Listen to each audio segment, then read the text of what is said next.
right, thank you very much, Beth. Thank you all for being here today. I was happy to know that you're going to get free food because that's probably the only reason you really came, so I appreciate that. I want to just again, can we just give Beth a great big hand of applause because I know she worked really, really hard to make this happen. And I want to just congratulate all of you for your tremendous success. I know that you received multiple accolades, being here with Toyota, but I will tell you what you do is you have brought tremendous pride here to San Antonio because of your work ethic and your teamwork. You're a tremendous example for everyone. So just thanks for what you do for the city of San Antonio. We clicked a little bit too soon. So, sorry. Yeah, I didn't want to scare you out with my daughter. So here's a great group. I've already told you that. I lost my place because she screwed me up. So Again. So how many of you are veterans? Can you just raise your hands? Awesome. Thank you so much for your service. Big round of applause. You, of course, as you know, you are among the rarest of the rare. Less than 1% of this nation will ever be able to claim the title of veteran. So thank you very much for your service.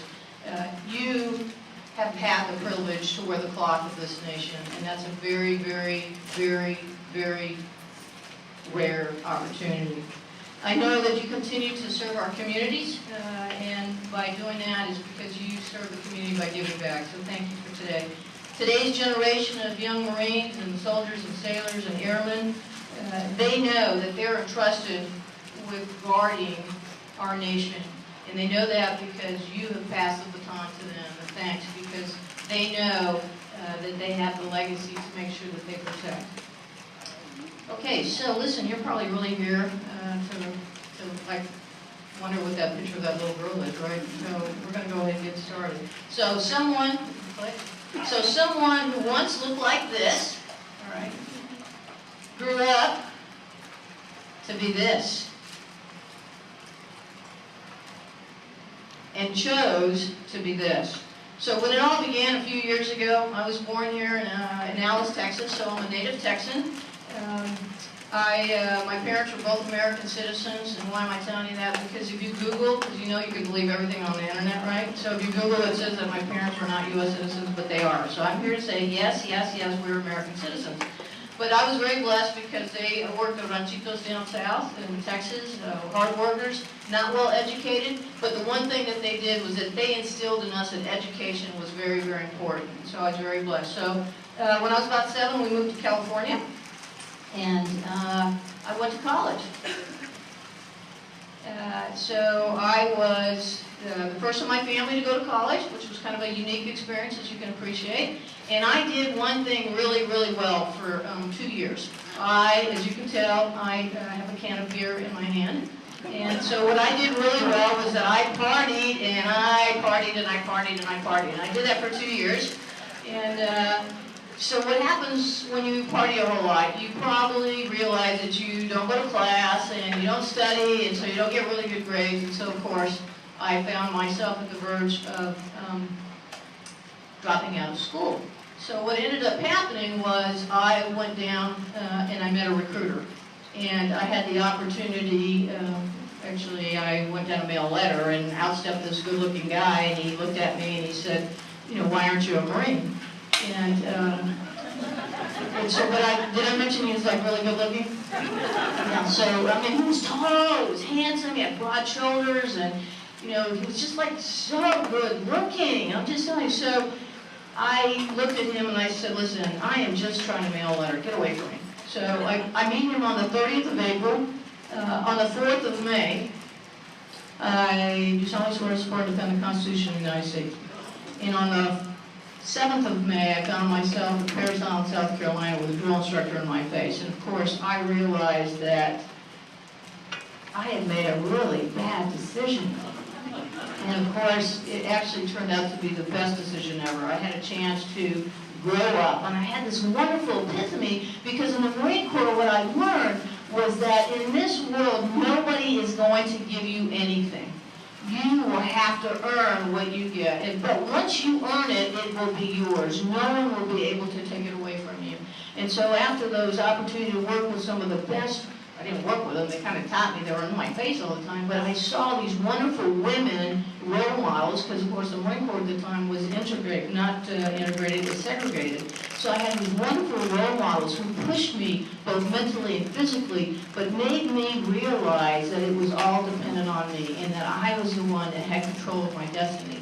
So I had a great opportunity after I graduated as a young private PFC. I went back to college, and I took those last 2 years, and if you can imagine trying to take 4 years of college and jam it into 2 years, because I had to make up for those first 2 years, I was able to graduate. And it was just a wonderful experience for my family to actually see me get that college diploma. But I just wanted to be a Marine, and so even though I had a college degree, I just wanted to be a Marine. So I came to San Antonio, I was stationed here. I got an opportunity to excel. I was NCO of the year here as a young Marine, corporal and sergeant.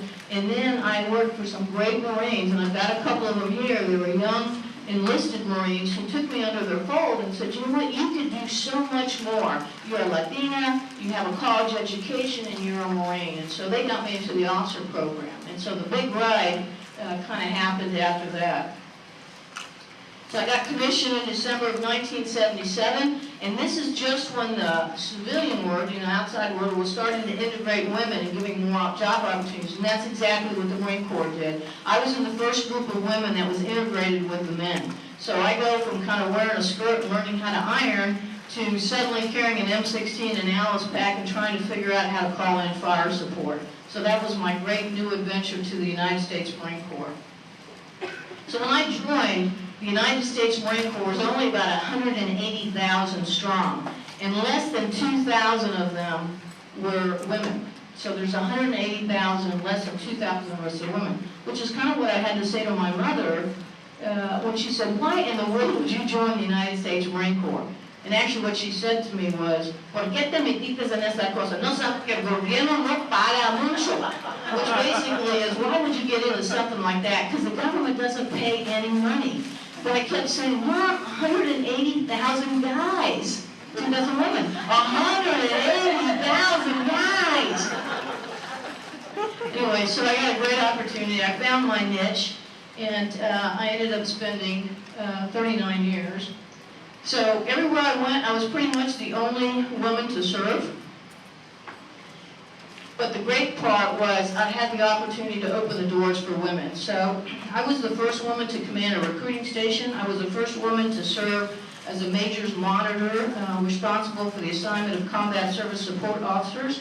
I was the first woman to serve as a plans and policies officer for a major combatant command.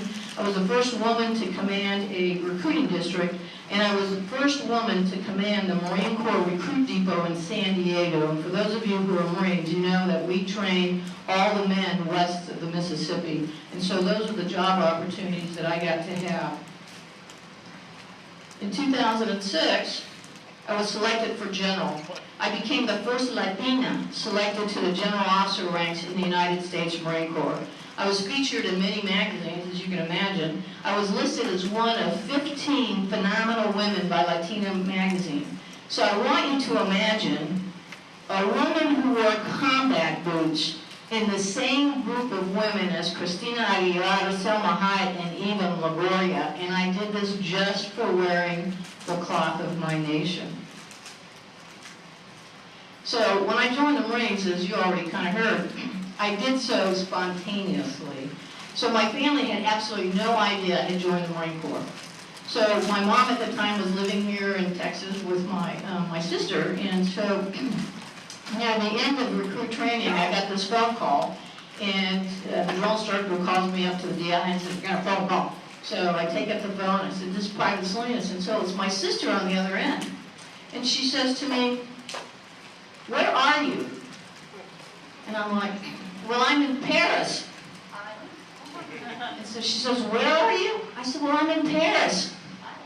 So of course they had visions that I'm standing in front of the Eiffel Tower and I'm having this great experience, and of course, here I'm in this little stinky little place called Beaufort, South Carolina, and I said, "But I'm going to be home soon." So she said, "Okay, fine." So I handed the phone, and of course, I graduated a couple days later, and I zip off down here to Raymondville, Texas, and I show up and I'm in this beautiful, my pinstriped uniform, and it's just this, like little stripes, and it's got a little green hue to it, my little hat, and I bang on the door, and my mom opens the door, and she says, he said, we already bought Girl Scout cookies. So my own mom didn't even recognize the transformation that occurred to me, and little did I know what the prophecy would be in the long range. So I proudly announced that I was there at Parris Island, and it was a great experience for us to be able to do. So my mom, and the whole picture was that success in the institution, whether you serve in the Marine Corps or in the Army or in the Air Force or in the Navy, it doesn't happen without the families and the wonderful support that we have. So the great success I had was a result of my mom, who after that episode came to visit me in 1980, and then she did not leave.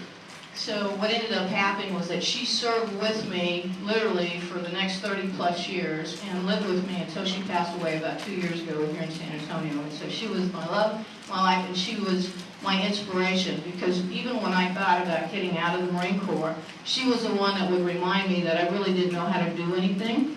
And so it was good that I would stay in the Marine Corps because it was the only place that could handle me. So in 1977, when I received my commission, women didn't have a lot of job opportunities like they do today. So there's basically, you could either be in administration, you could be in supply, or you could be in kind of comptroller business. And there was, data processing, I think, was just starting to open up, but there wasn't a whole lot for women to do. But as I mentioned in my particular case, because even though I was in manpower, that was kind of an occupation that they said, well, anybody can do that. So they would kind of pluck me out to be able to go do some of these special assignments. And so I was very, very fortunate to be able to do that. Some of the opportunities was, of course, getting to be exposed to so many other programs and support. When I was in San Diego, I had this wonderful opportunity to be part of the Girl Scouts. And this is me at this big, huge cookie finale. And this was aboard the Midway. So they have a great sponsorship with the city of San Antonio and, of course, the military. So this is all about, as you can kind of see, there's volunteers, there's mothers, there's fathers, and almost the entire San Diego leadership community comes together. But I will tell you, I did not appreciate the impact that one box of Girl Scout cookies would have until I went to Afghanistan to visit the troops. And I will tell you, nearly every single place that I went to, I found Girl Scout cookies. And I will tell you, I found this young Marine, and I said, okay, so tell me, now I want you to imagine, these Thin Mints, how many of you eaten Thin Mints? Okay, so if you don't put them in the freezer, and they sit out like in a hot room, what happens? Yeah, they kind of melt, right? Let me tell you, I saw young Marines in their room, in their huts, and they're licking the cookie out of the trays. And so I said, Marine, what's going on here? He said, this is like being home. That box of cookie reminded them of being home. And so I will tell you, I just never realized that little box of cookie coming from someone like you back home makes such a huge, huge difference. So when I was in Afghanistan, I will tell you the other thing I really came to appreciate was the tremendous sacrifices of the women and how they long for themselves, but more for their daughters, to have the way of life that we enjoy here. They want to know about education. They wanted to know how we were respected by our male counterparts. I was moved by many of their stories of the women, and I will tell you what's impressive to me was they dared to lead and want to make a better life for their children, even knowing that once the Americans pulled out, they were going to be at great risk. But they still chose to do that, and it was remarkable. And this woman here that I'm shaking hands with was a Afghan general officer. And I mean, you talk about, wow, having a resume. I mean, not only could this woman, she had 8 children, she was a lawyer, and she was like a paratrooper, so she jumped out of 1,000 planes. And I'm there saying, why would you want to jump out of a perfectly good plane? So she's kind of making fun, saying so that you can land at the bottom.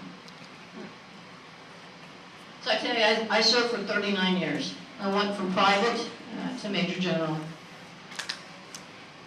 I serve with America's best and the brightest. The all-volunteer service brings together not the economically challenged, as many who have no idea of those who wear the cloth of the nation believe, but really middle America. The captains of the football teams, the class presidents, the valedictorians, and the salutatorians, those who could have gone to Princeton and Stanford, but they have chosen to serve their country. So I'm blessed to live in a country where we can still teach patriotism, to honor those who serve our nation, who stand proudly. They take off their hats and they put their hands over their hearts when the Star-Spangled Banner is played. Where girls know that they can grow up to be the captain of the ship, fly planes, be mechanics, be the mayor, a doctor, a lawyer, the commanding general, an ambassador, an astronaut, or whatever they can dream. Because I will tell you, it's about people like you who believe in the mission of girls becoming leaders. And I will tell you, I'm very blessed that today I am the CEO of Girl Scouts Southwest Texas. And our nation is dependent on the next generation. And what we do is we build girls of courage and confidence and character. And it's a community responsibility that requires volunteers who care to make a difference to change lives, and in many cases, save lives. So I did not envision staying in my uniform. And I would tell you that when I retired, I didn't think I was going to do anything but cut the grass and, maybe play a couple of rounds of bad golf. But I will tell you, when I had the opportunity to be able to support a mission like this, I didn't hesitate. And it's because I really believe that we can make a difference as a team. So we talk about looking for good people. We're looking for good people. We're looking for good volunteers. We're looking for people who will care to help us make a difference. So let me just tell you this wonderful story. So my first day of work on 1 July, I'm walking in to the Cheever Leadership Facility, and those of us who are Marines, we have a saying, and that's once a Marine, always a Marine. And I will tell you, I knew I was home with the Girl Scouts because when I walked in the door, immediately to my left says, once a Girl Scout, always a Girl Scout. So I knew I was home. So I just want to tell you that this is a great saying. Keep calm, I'm a Girl Scout, but the more important thing is I'm a United States Marine. So ladies and gentlemen, thank you so much. I know that you're sacrificing your lunch period to be here. I just want to thank our veterans. Again, I don't think we can say thank you enough to each and every one of you who've served. And I know that you once wore proudly, a green uniform or a white uniform or a blue uniform or those of the dress blues of a Marine. And so sometimes people look at you and they don't realize the sacrifices that not only you made, but the sacrifices of your families. Because I know that you missed a lot of meals, you missed birthdays, you missed Thanksgiving, you missed the holidays that were special, you probably missed the chance of your children taking their first steps. Phenomenal sacrifices that you've made, and most of society has no idea. But I've worn the uniform and I've walked in your steps and I've stepped in those boots, and I know those sacrifices that you've made. So thank you from a deep, deep, deep portion of my heart. Thank you, because you make a difference and you continue to remind us of what freedom is all about. So God bless each and every one of you. Thank you very much. Beth, thanks a lot for being here. We too are very interested in the Girl Scouts. We'd like to have more of them come to the plant and see what's available here for them. Maybe introduce them to some of our employees, engineers, and line workers and skilled workers and everybody that we have here. And we'd like to support that. So we'd like to donate some funds to help you with that, to the amount of $5,000 to the Girl Scouts